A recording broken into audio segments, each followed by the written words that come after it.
પ્રધાનમંત્રી નરેન્દ્ર મોદી આજથી 2 દિવસ ગુજરાત પ્રવાસે. મોદી આજથી હોમ ગ્રાઉન્ડ પર ઉતરશે. ગુજરાતમાં વડાપ્રધાન મોદી કરશે ઝંઝાવાતી પ્રચાર.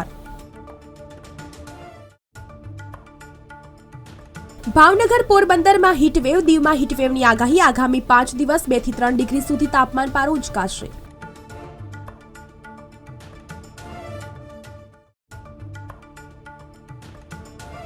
રૂપાલાને મળશે પાટીદાર સમાજનું સમર્થન. લેઉવા કડવા પાટીદાર રૂપાલાના સમર્થનમાં એક મંચ પર જોવા મળે તેવી વિગતો.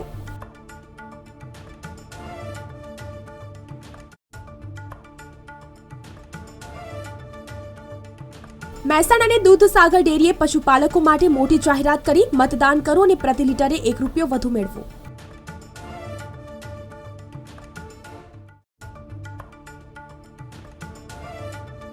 લોકસભાની ચૂંટણી વચ્ચે કોમર્શિયલ સિલિન્ડરના ભાવમાં ઘટાડાથી રાહત મળી છે. એલપીજી સિલિન્ડરના ભાવ ₹19 ઓછા થઈ ગયા.